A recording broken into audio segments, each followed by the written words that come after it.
Okay, thank y'all for coming today. Today's demo is about the care and feeding and setting up of router tables and the stuff that's available to you for a router table.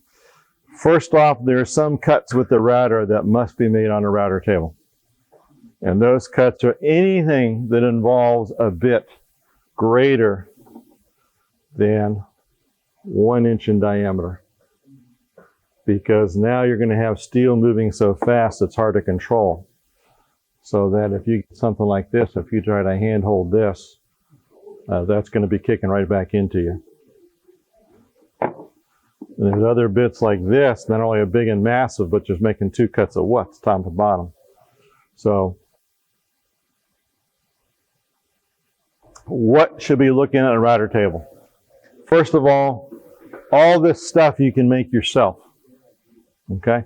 One of the things all woodworkers do is they make their own bed. After 6 months, they throw it away and they buy one of these. Because this has got all the nice features to it. Also, what we're going to talk about is a lift. I highly recommend that if you do buy a router table, or if you've got one you want to upgrade it, this particular lift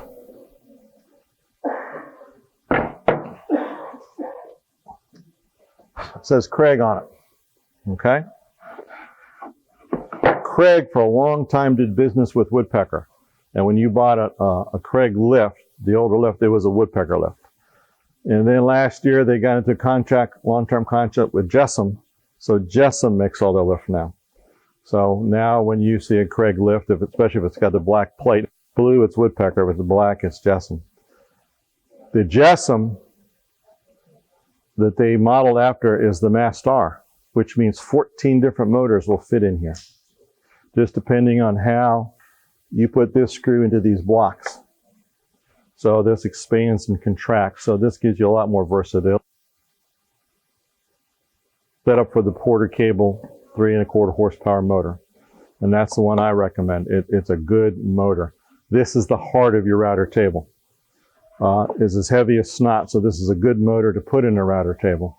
Plus, you're going to have the variable speed control in front if you put this on so that this on and off switch is over this clamp. Then when you put this down, you're good to go. It's easy to get you to change speeds because when you use bigger bits, it's very important to change speeds. Other things you want to look for in a table. Let me just get this out of my way here.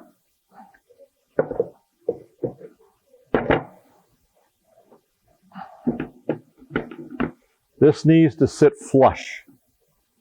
So you need to have some type of mechanism under this that you can adjust to raise and lower this.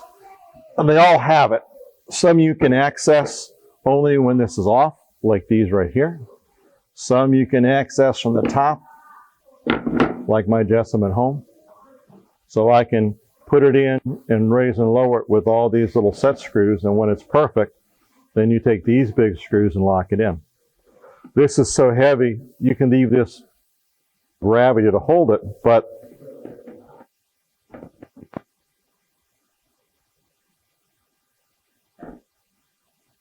lock this down. You won't get that little a couple thousandths of an inch off.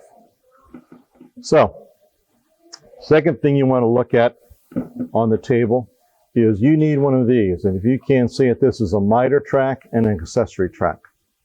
If you can only pick one, pick the miter track. We also ignore it sometimes. This is a really good, in fact this is mine, but I use this. And what I like to do with this, if I'm pushing stuff through and I don't want it coming back at me, I use the fingers, and I can push a cut through. It holds it tight to the blade. The bigger the bit that's spinning, the more important something like this is. Okay? So holding it down in this direction is excellent. However, this doesn't do anything for this direction. So if you have like a 45-degree camphor, that wood hits it, the wood wants to come up. This will hold it tight against the fence, won't necessarily keep it from coming up. That's when we talk about this. This is the fence. And you will find out that the manufacturers, when they came up with this, were sneaky. If you buy a gypsum table with a gypsum fence, it attaches on the outside. If you go buy a woodpecker table with the woodpecker fence, it attaches to groove on the inside. When you go buy a Craig, they couldn't make up their mind, so they got one on the inside, one on the outside. So all that tells you is the fences aren't interchangeable with the tops. Whatever top you get the fence that goes with that top, because that's the one it's meant to mount on there. Some things you need to look for on the fence. One is dust collection back here at the bit top. This is a 2.5-inch hose. If you take this 2.5-inch hose,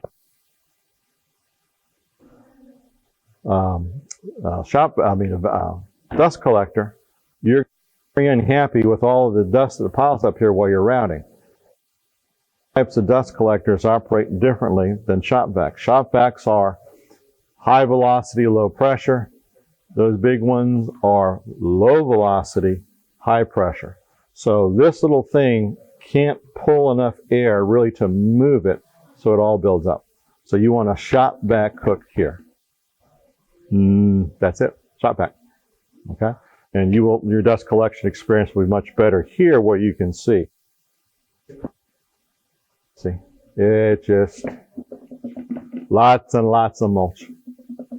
So you're going to make a lot of mess. What we're looking for on this is, this has got this nice little ruler centered in the middle. MIPS. You're not usually using. Another thing people get confused about, since this bit is round, this fence is accurate if it's, canted this way, canted that way. It really doesn't matter. We can get a good accurate thing crossing the face. Also,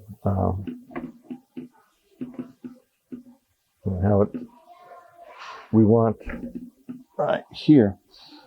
These screws right here, some fences, like the gypsum, these are Allen's, and you have to have a wrench on this side. The Craig did something.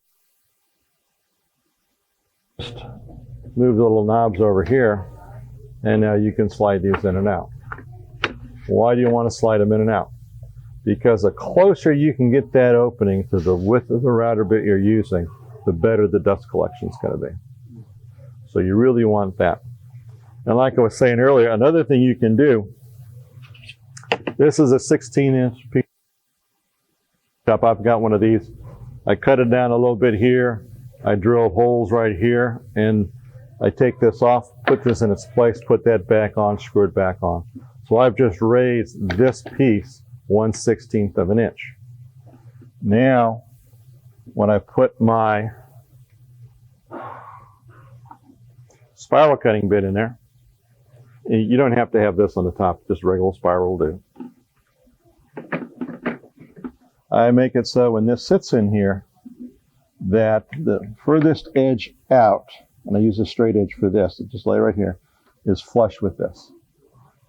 That means when I take a piece of wood through this is going to, and it's going to be flat when it gets to this side. It comes over to this side. I've just made this into a joiner. So if I'm really doing work where when I put the wood together, it's got to be absolutely dead flat perfect so the pattern matches. This is more accurate than your joiner table. Because your joiner table, you've got the wood up here, and you're doing, and you can have motion this way. This, you're flat, right in here, come across, it's a piece of cake. You just have to remember to take this out. Otherwise, all your stuff's going to be off. All you do is, depending on what you have, this one has got these little knobs here, so I would just back the knobs off. This whole thing comes forward. And I've already, in like my shop, this is a little high for this fence. You get fences that are taller. This is a pretty much generic size, but it's a little too tall. So you chop off a piece of wood here, cut some holes in here, and then just put it in here, close it up. I like to use the bigger piece as I can, so there's no wobble or whip. It's no matter where it is, it's all the way across. And you can get really good, clean, crisp edges. So when you put them together, they disappear. And that just takes your woodworking up to just the next higher level. Pardon? Oh, absolutely. Absolutely, yeah. In fact, you can take this, put a little cutter bit in here and just, there you go. You're ready to go. Piece of cake. So, we talked about this and how these move, and we want them to be able to move, and then lock them in place. Now, other things are really, really important. If you're going to use this in a production type capacity, say you decided you've lost your mind and you're going to told your wife, Ed, I want to make kitchen cabinets for you. So you're going to do lots of doors. And lots of doors are going to mean lots of pieces have to machine over the same way. If I have one of these little accessory trays across the top, I can put flip stops in here and drop them down so I can get routing certain depths and just boom, boom, go all the way through. If I have them in front, I can get accessories that go in the front, whether it be fingers to hold this down, or this is mine too. I use this a lot. This is from Jessam. And these are hold downs. But the way these work is that the wheels are, see it, both wheels. As you go through stuff, the wheels are pushing the wood against the fence. So this does two things at once. It pushes the wood into the fence like the fingers would do here, and it holds the wood down onto the bit. So you are doing two things. And this is pretty handy. This goes, again, because this fence has this accessory, just put it in here.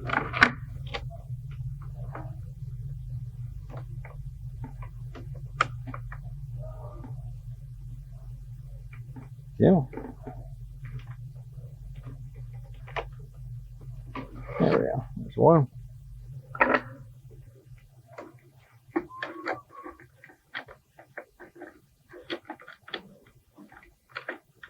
There we go. Two. So how do we use this? Let's say we've got a big honking piece of wood we're going to route.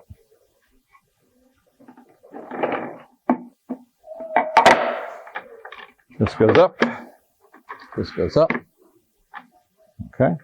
We move this in and out however we want to, and we like this. This catches the wood as soon as it comes off the cutter.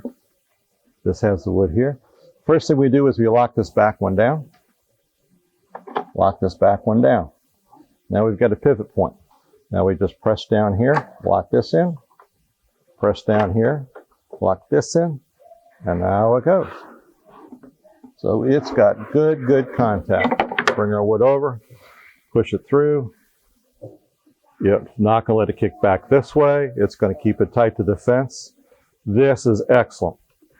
Now, this is an odd side piece of wood. This is greater than 3/4 of an inch. So to adjust it to 3/4 of an inch, all we do is this. Loosen this, press it down, lock it again, lock it again. Now it's adjusted for this. Off we go. I like this. I use this all the time. Suppose we wanted to go to 1/2 inch stock. No problem.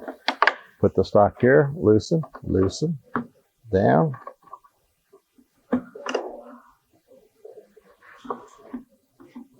And not to beat a dead horse, but 1/4 inch stock.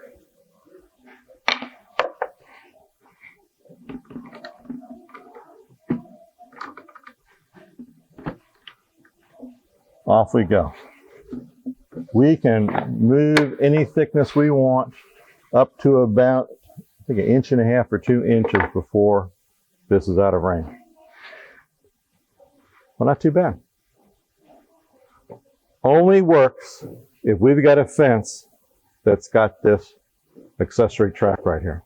Without that, you lose the capability to do this, to use flip stops, to use accessories like this, to use fingerboards. That's why here and here it's important to have them up on the top or in the front. I like in the front because I use these.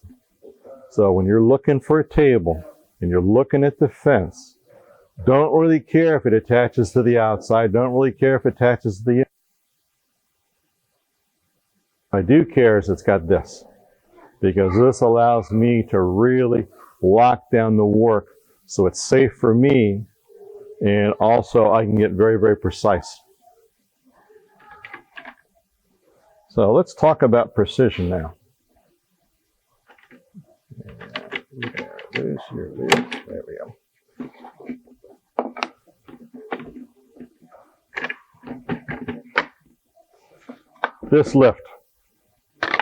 This lift, when we put our bit in here,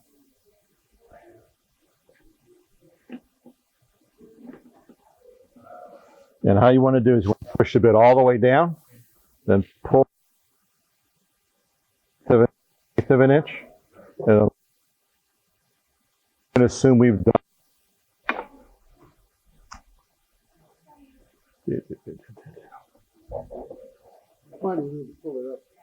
You never want the bottom of the bit to hit the bottom. During when if it got wedged in place, you need to get it out. So give yourself a lot of people take one of those little space balls, throw it down the collet, and then they never, because the router bit will never bottom out. So what this does for us, this allows us to raise and lower that bit for exact measurements. And if I turn this much, a quarter turn, it just raised it 1/64 of an inch. Which means if I turn it an eighth turn, I raised it 1/28. Which means if I did a 16th turn, I raise it itsy little bit. So you can really dial in exactly where these knives are going to cut. And that's important because one of the things I love to make is I love to make boxes and humidors and all kinds of stuff, and I use the lock miter bit. The terror of router tables. Because you need this to be dead, solid, perfect in both in height and width. So the first time you use one of these, you're going to spend a good amount of time getting it set up. So get it comfortable, have some tunes playing, cigar going. I like a nice soft drink or a cup of tea, and get comfortable because you're going to be playing with this stuff. But what it's going to give you,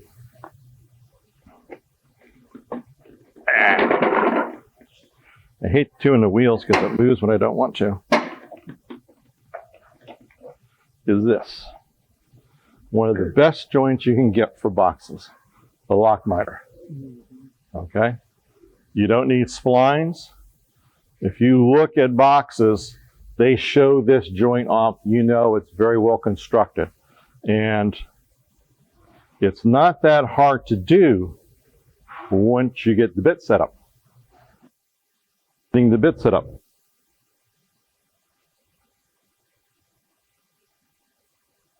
Pull this apart here.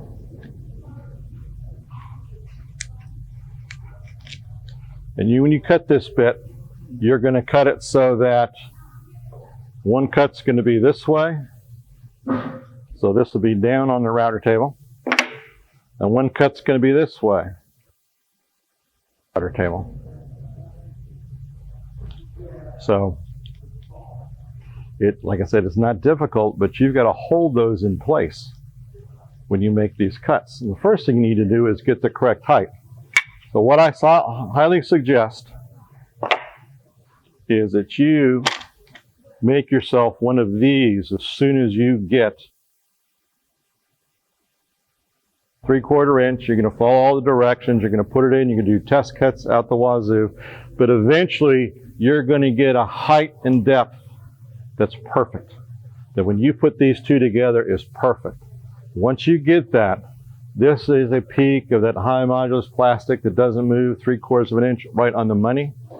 And I took this here and we cut it. So I've got this now. Well, what good does this do me? When I put this on the table here, all I have to do is raise this bit up until it fits perfectly right in this slot. Once it fits perfectly in the slot, I bring the fence forward till it touches this. Lock the fence down, stand away, you're done. This is very easy to duplicate, but you need to make one of these. I've got another piece of bad news. If you're using, where did I put it? Oh, there it is. If you're using this lock miter bit, which I used for years, in fact, I got a couple of them. I had these made for this. Then it died, so I went with the Freud. Freud is very similar, but it's not exact. And I'll pass this around. You can see that it's not exact. So this setup block is really good only for the bit that you're using. But it'll still get you hammering it close because it still has a top, it still has the bottom, so as far as the height goes, it's just not going to fit like this. It's not bad when this is wider and this is smaller, because it's bad when this is bigger and this is smaller, because then it won't line up right. Okay, so make a new one of these for every one of these that you have. But it makes it much, much easier to do the joint. You need a different bit for each different thickness of wood, or does it? No. This is the nice part about this. So,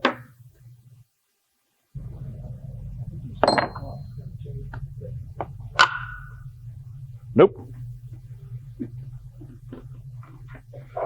Now we're going to pretend that this is set perfectly. Let me get these out of the way, because you can't use these with this bit.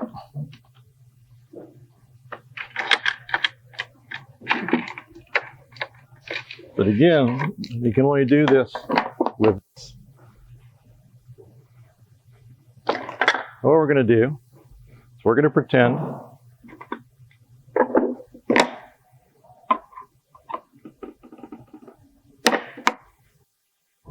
we'll turn it this way and just hang it in close.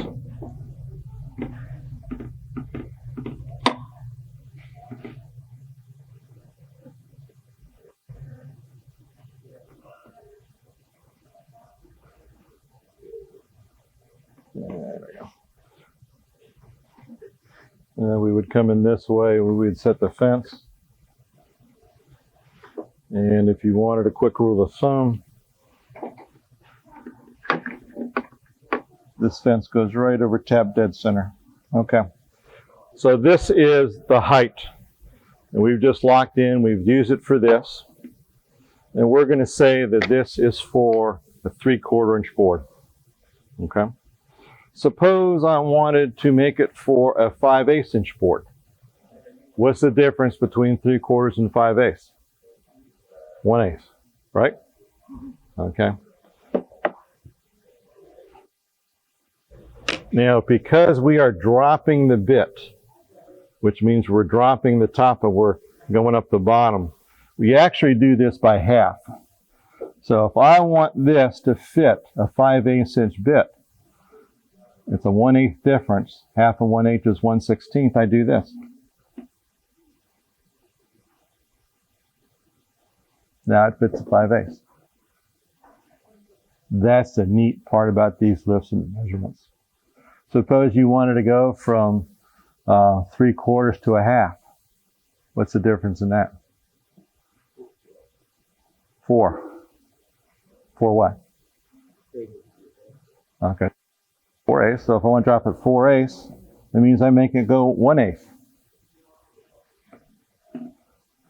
That is now set for a 1/2 inch thick stock.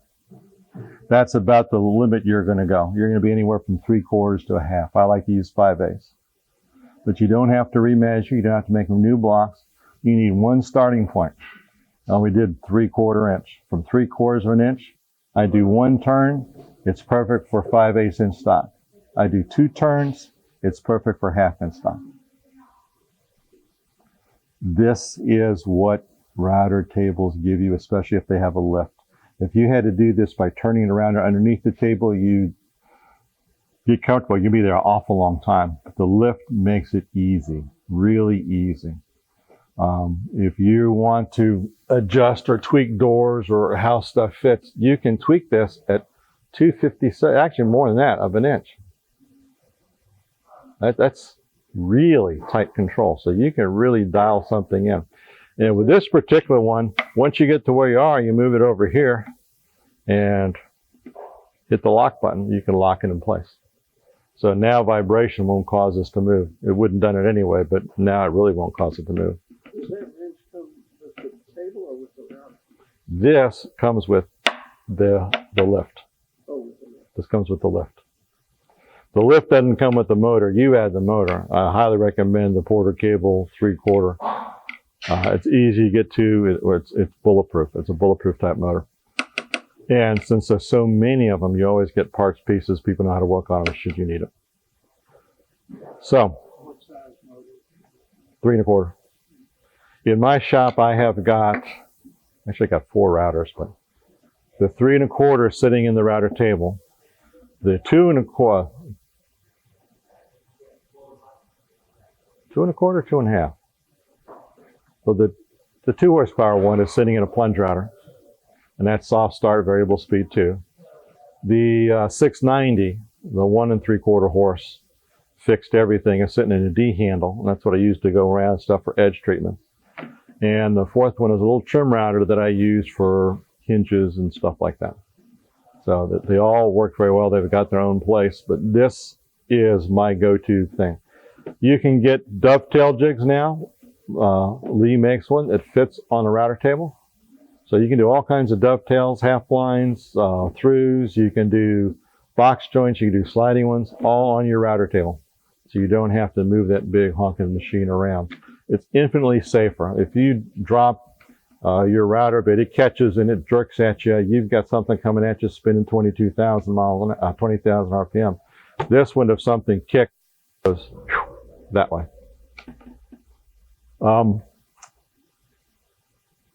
Something that I never thought I would have to tell people, but just remember this.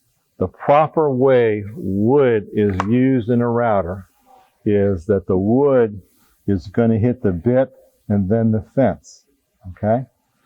Bit is always in front of fence like this, so that the wood's going to do that.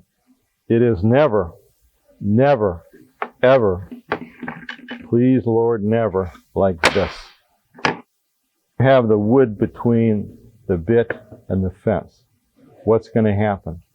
It's going to grab it and it's going to shoot it that way pretty far, okay? We've had people in here said, I must be holding it wrong. I'm not holding it tight enough, and did it again and really pushed down on the wood and took their thumbs right into the bit. Okay? No, no, no. It's always, always the wood, then the bit, then the fence. Never bit wood fence. Okay? When you using thicker board, do you move the fence in and out? Did you cut the whole thing? That's a good question. What he's asking is, do you take your whole cut at once? It depends on the cut. If I'm rounding over this, cutting a 45 camper, yep, absolutely, bam. This is only 1/4 inch thick. 1/4 inch is about what the maximum amount I like to take off at any one time. So when I use the lock miter, what I'll do is I will bury the bit in the fence. I've already found out the perfect spot to it, and I'll take a piece of wood and clamp it behind the fence so it can't go back in. and I can push it over the bit. So I come out here, so I got about a 1/4 inch showing, and I'll make the first pass. Move it back more, make the next pass. Move it back more until it hits the wood and stops. Make the next one. You can do the same thing with the vertical. Vertical is a little bit more difficult, and the proper way to use one of these tables, first of all, which way do we take the wood across the table? This way. Why do we do that way?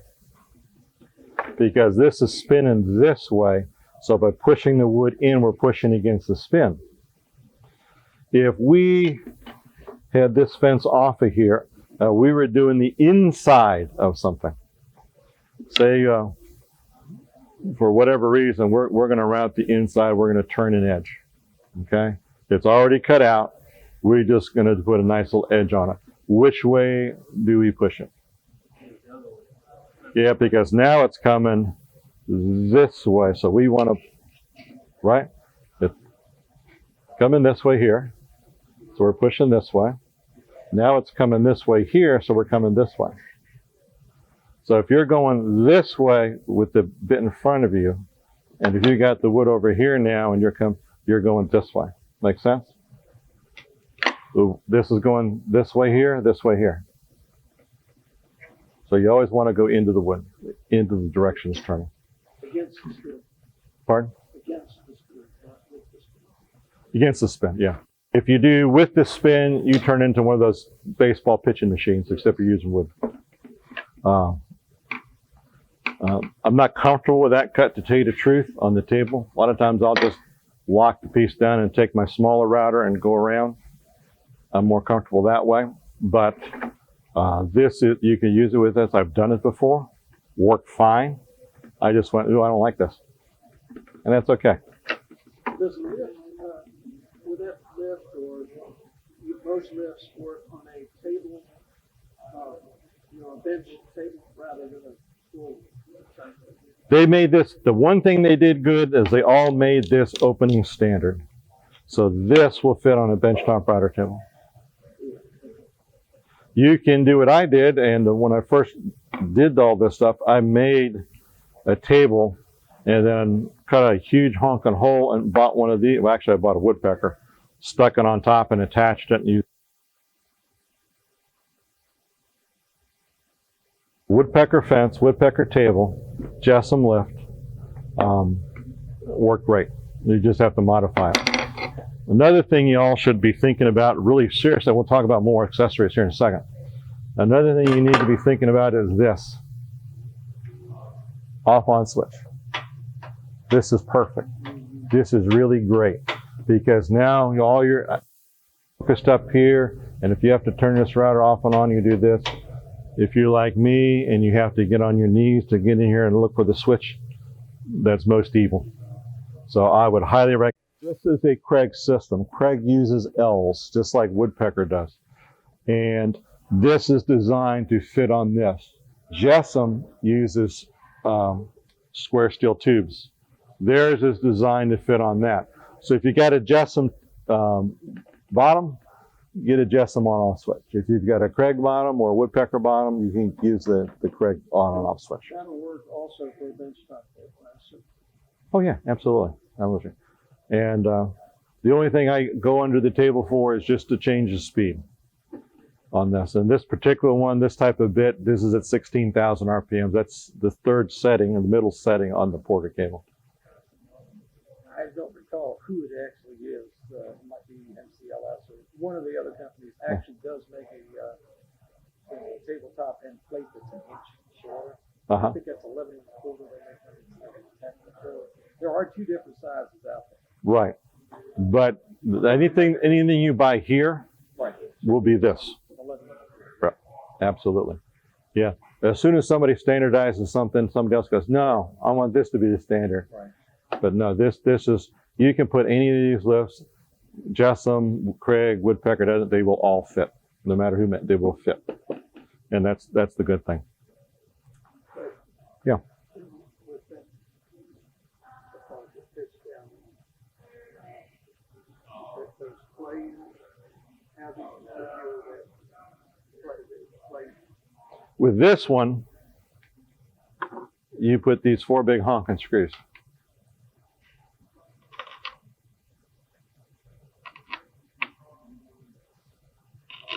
With a woodpecker's got a ball bearing catch up here. And you put it down this one, and then when you push it down, it stops, and you take your hand and go bam, and lock it in place, and she don't move. So. They also have a slide Mm-hmm. that you lock. Yeah. One on each side that'll take out that lock it in. Now mine, I've got mine set up with the screws and stuff. I don't have these on mine. Can't tell you any good reason why not. It's just that over time, I put them someplace and I didn't put them on, but gravity holds in place. I've never had a problem. But yeah, these will hold it down after you've adjusted this so that you can't feel the ridge. And you also, I like this because this one's got a line here, a line here, and a line here. What does this mean? When these intersect, you are tap dead center of this. So if you're bringing up your fence and you want to be right tap dead center of that bit,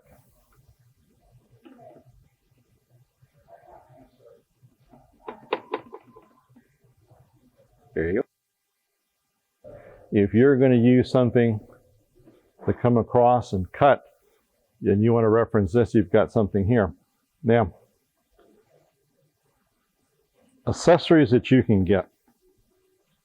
I've already showed you a couple.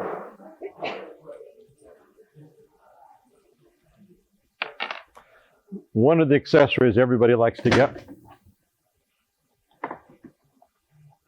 is this one. This is a coping sled. What this is designed to do is to cut skinny pieces of wood on the end. What am I talking about? If I am building a door house, okay, face frame, I'm going to have basically pieces that are going to go into each other like this, okay? This is easy. That's just right across long grain, call it a day, we're done. This is difficult because I've got to cut that, got to cut it here, but I've also got to cut it here so they go in together, okay? You cannot, under any circumstances, do this. Try to get by. Just use this handheld. If I'm going to come across here and cut this, I can't do this because at one point this is going to go straight in. So it's got to be held absolutely 90 degrees to that cutter head.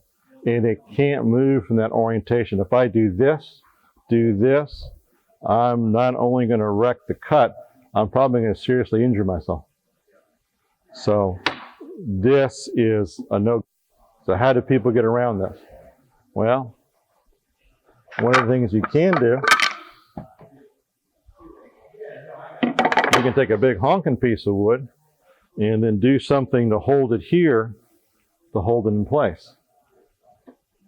Not the safest thing, but this would actually work.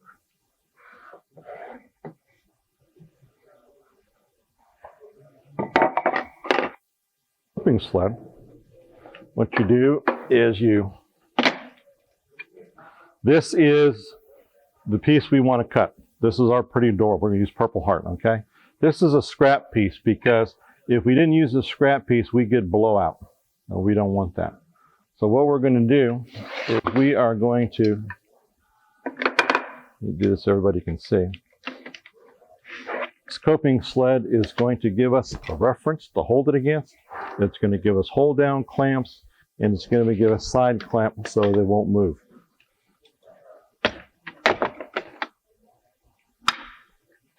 Now, these will never be cutting into our stock, so they're always going to be poking out a little bit, however much the measurements told us to poke it out, okay?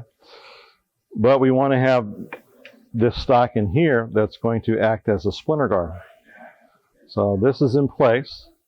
So the first thing I want to do is take this sliding piece here, push it up against that tight, and just lock it down.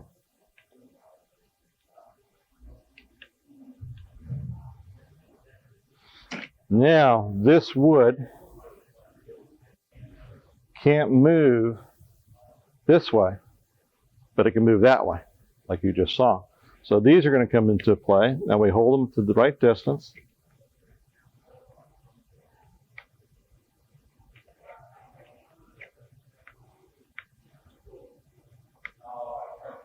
There we go.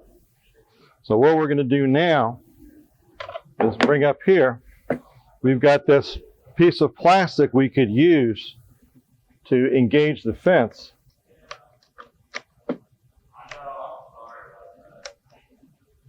If it's too high, if we're getting a spot here, we can always literally come under here and put them upside down. You can put another piece of wood over here, whatever you want to do. But this gives us a nice edge using this fence. And we just come right across the router bit and boom, we've got it. You come right, I'm going to hit this router bit, so I'm just going to move this fence a little bit. So now I would just come here. We're referencing this on the fence. This will hold everything in place. It's very safe. We've got two great big handles for our hands. They're away from the cutter. Now there's all kinds of coping sleds out there. This is just having those we happen to sell, but this Nelson style doors, you've got to have this or something like it. Doesn't have to be this time. Great. But they're the bomb. Okay? You can use them for other things, but they were designed for rail and stiles to do that one cut. Holds a little piece of wood vertical and holds it really, really well. Other things I like to use are these grippers. These are really good. This one sits on a piece of wood. So if you've got making a curve cut and you want to hold this well down here, I can just move this around. I'm away from the wood. If I want to go straight across, these things pop down. Here, off I go. Holds it down, moves the wood very easily. I can also use this one. This one I can set this so that it's the height of the wood, so it stays nice and steady, help lock it in place. Again, take it in here, you can move it around, you can do curves with it, do all kinds of stuff. It gets your hand away from the cutter. It gives you a great big huge surface to push down that wood to keep it under control, because as soon as the wood touches a cutter, we have to keep it under control, always holding it until it clears the cutter. We can never ever have a boo-boo. We just can't stop and step back while the wood's touching the cutter. So these are really good. The biggest thing is to keep your hands away. The other thing you're going to see on a router table is these little things. These are designed to be like a zero clearance. And there's different openings. So you can see that this one won't fit because we'd be cutting a new opening. Now, that's not necessarily a bad thing. Some of these plates that you can buy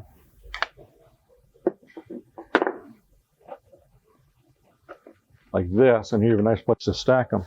That one's solid. The bottom one is solid. Why would they give you a solid one? So you can make your own zero clearance. And what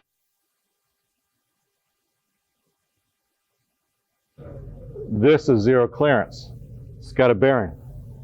What I do is I take a spiral bit or a cutter bit that's a little bit wider than that, put it in the router motor. I put that solid top over there, and I just raise the router as it's turning, and it will cut a beautiful hole. Take that bit out, put this bit in place, drop everything down, do it again. Bring this up, this will come through the hole, and this will cut a perfect circle. And when I get to here, it's popping up, I stop. Now I've got a beautiful zero clearance insert, and this really allows me, since that is going to be the edge, I can have the wood stop here. I can have it go down here for a shadow line. It really lets me dial it in because that red circle is coming right to it.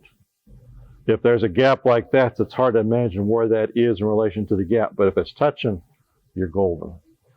So I bought a whole bunch of these things that were solid, and I've made a whole bunch of zero clearance for every particular bit that I like to use. I wish these were interchangeable. The Craig now are interchangeable with Jessam, and Jessam are interchangeable with Craig.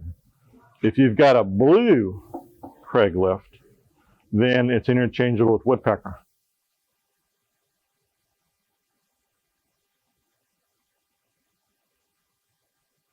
What we'll work with is Incra. If you've got an Incra lift, Jessam will work with that because Jessam makes Incra's lift. We put this in here, and it's sitting in here. It's got 2 holes. Now, normally, Incra and Woodpecker assume that you're smart enough to know which way locks and which way doesn't. Craig's not going to make any assumptions, so it gives you directions to turn. Okay? So all you're going to do is just put it down here.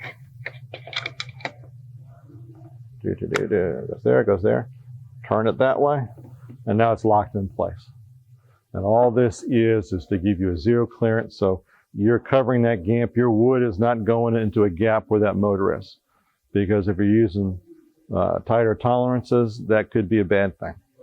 So you always want this, and you always want it to get as close as you can to the router bit, to the edge of the router bit. That's why this comes in so many flavors. And you can see none of these flavors here will fit either of these 2 here. Well, you can do one of 2 things. You can raise this up and cut a new hole, which is what I would do. Or, never mind, I'm not even going to tell you that. Raise a hole and cut it. That's what you got to do. Some people won't even put one on there just because that's so close to the edge. But I would just raise it up and cut it. So, how do we said we wanted to take 1/4-inch bites. How do we take 1/4-inch bites with these? Well, this one's easy. I just come over here in the lift and raise it. I can raise an 1/8 of an inch. That's 2 turns. 1/4 inch is 4 turns. I can just keep popping up until this edge comes up. Once this edge comes up, I know it's as far as it'll go. With this one, this has got to be at its height that it's supposed to be. Because what this is going to do is it's going to cut the front of the door. It's going to back cut the door. So you've got a 1/4 inch groove here that's going to fit in the 1/4 inch groove that go into the rails and stiles. This has to be at the right height. How do we 1/4 inch this one? Fence. That's exactly right. We bring the fence all the way over, cut a 1/4 inch, move it back, 1/4 inch, move it back, and eventually we're going to get to, there's a bearing right here that's going to keep us from going too deep. And we're good. We've got a perfect raised panel door that's also raised on the other side.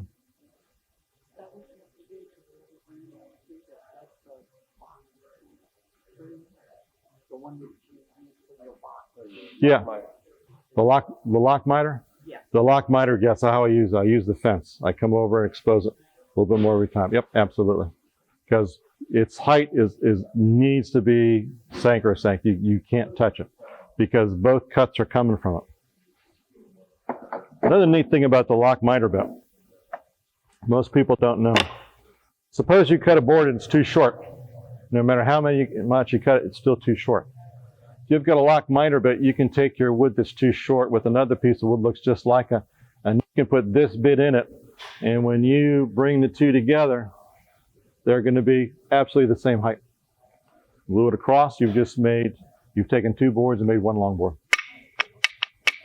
So if you got a board that's perfect, just this much too short, with this bit, flip the other one over and cut it because it's going to flip this way. So it's going to go in just like that, and even though these are different sizes, you get the idea. When you glue those together, that's a solid piece of wood.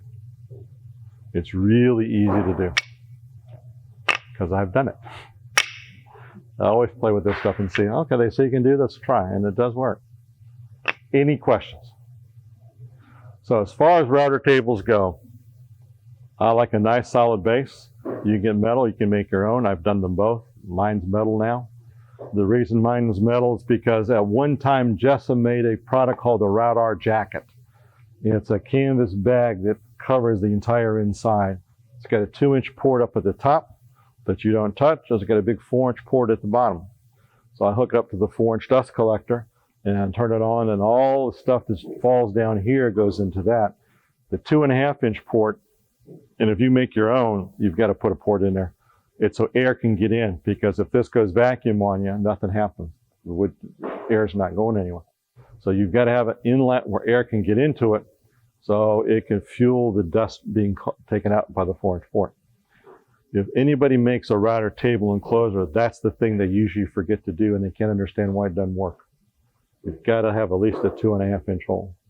Now, if I've got the Router Jacket here and it's got a 4-inch hose to it, I had the 4-inch, 2-inch, I had the 2.5 coming up here. Not anymore. 2 separate vacuums. 4-inch handles that, the shop vac handles this. And that system works fantastic. It really cuts down on dust. Any questions? Just so that I'm understanding, your plastic thing that allows you to rematch. Mm-hmm. If you're cutting all of your edges at the same time, Mm-hmm. you don't need that. Is that right? You need it to set it up originally. Okay. So if you spent, the first time I set this bit, I spent 2 hours setting it up. Okay. Because and so the last thing I did was, before I did anything else, I made a block like that. And now from that point on, what the block is going to give you, it's going to give you not only the height, it's going to give you the fence. But you're not going to adjust it if you're cutting all your edges at once, right? So if I'm making a box, You're going to cut all the front and back pieces first, and then you're not going to touch anything, and then you're going to cut the top pieces. Let me show you. This is a neat trick I use. We're going to make this into a box, a 1/2-inch box. We've got the lock miter bit here. We've got it all set up and everything. We know we've got to make a cut like this. Okay, that's no problem. Well, all I do with a cut like this is I just put a piece of wood here. I'm good, right? Well, no, I need something to hold this in place. So what you do, you take a scrap piece of wood, take a nice honking piece of double-sided tape, put it on here. Also make sure that you put it over both pieces of wood, so make it long enough to do that.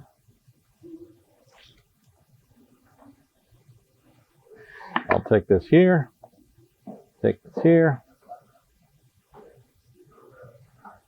hold it down. Now this does a very good job cutting this on the lock miter, okay? Because I got the lock miter bit in here. We're going to have this cut, which means it's actually cutting this way. So we're just going to come right on by. This piece of wood here keeps this from rotating into this opening. It's cutting, it's cutting, it's cutting. We keep right on coming here. Piece of cake, okay? We do this till it's all done. If I'm doing both sides of this, I'll have another one of these over here. So I can just flip. If I've got another one of these over here, then I've got to have another one of these over here. Makes sense? Because if I flip it, I don't want tear out there. Starting to confuse you, all right?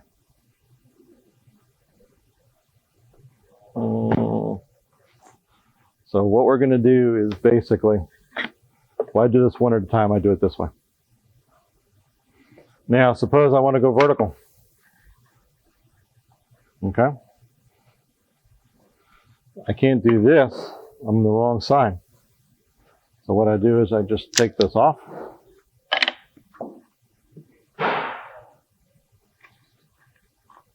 It's a really good double-sided tape.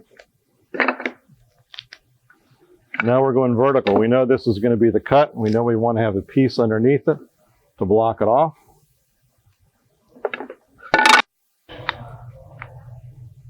So we do the same thing. have our cross piece here. We're going to put some tape on it, and then we can go vertical and cut that piece. So by doing that, that's this piece. So this piece is going to come across this way, get this cut into it. So in my scheme of things, I've got this with this over here, holding it in place. And that's how I'll do it.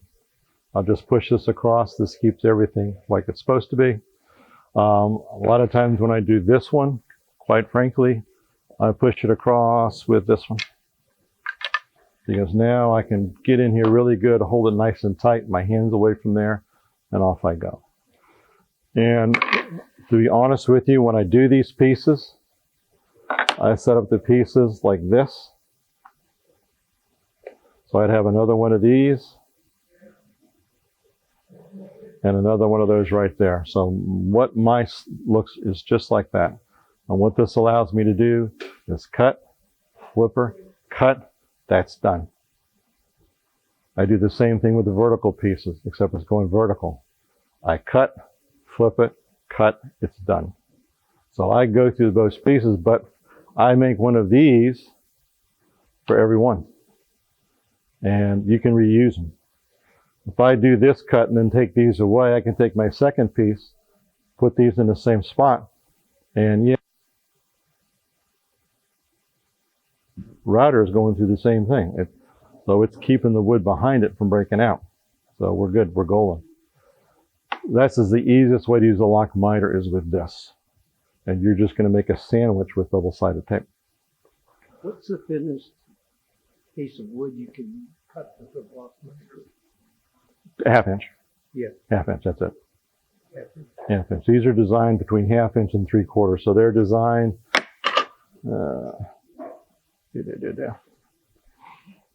this is 1/2 inch. This is 3/4. And where'd my other ones go? Oh, they're still in the coping set, aren't they?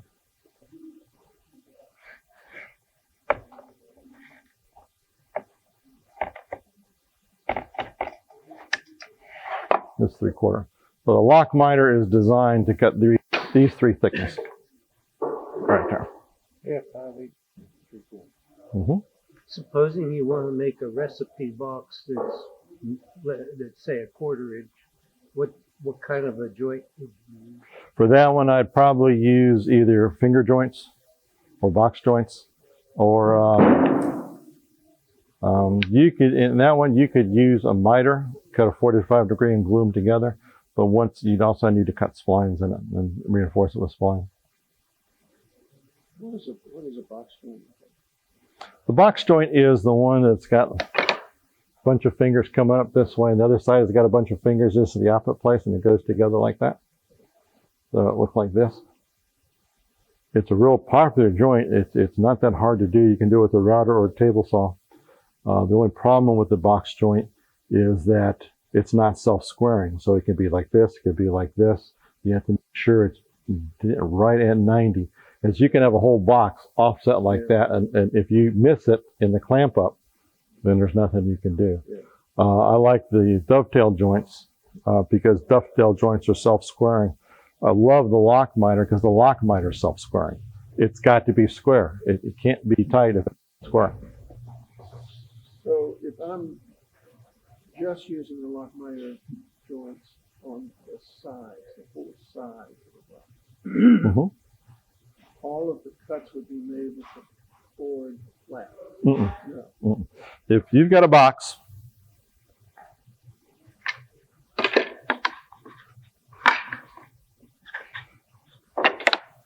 we're making a box. This is the front of the box, this is the back of the box, okay? The front and the back are down flat on the table. This is the sides of the box now that go into the front and back. They've got to be vertical. So. And is the bit, do you change the height of the bit or the setup of the bit Once you go vertical? No, you can't. They're designed to be exactly the same. And so here's my flat bit. It's actually cut here. When you're cutting a lock miter, what you're looking at is always the outside, whether it's vertical or whether it's horizontal. This is the outside of the box. This is the inside. Outside, inside, okay? So this is going to be sitting here, and since the bit is shaped this way, you're going to get this type of cut, Gotcha. okay? Now, without changing a thing, you go vertical, and this is that same bit shape again, except now it's in a different space. I see. So what you do then is when you bring them together, they fit in this groove, and that's why it really locks it in place. That's a perfect 90. Your boxes will be perfect. If you see a little space, and if you do, it's going to be really tiny, that's for glue. You got to have a space for the glue. If you push this all the glue is going to come out of the joint. So there's a little space for the glue there, and when you glue this up and then sand it, that space goes away. It disappears. But this is a really good, and I'll put this so you can just see it, but this is vertical.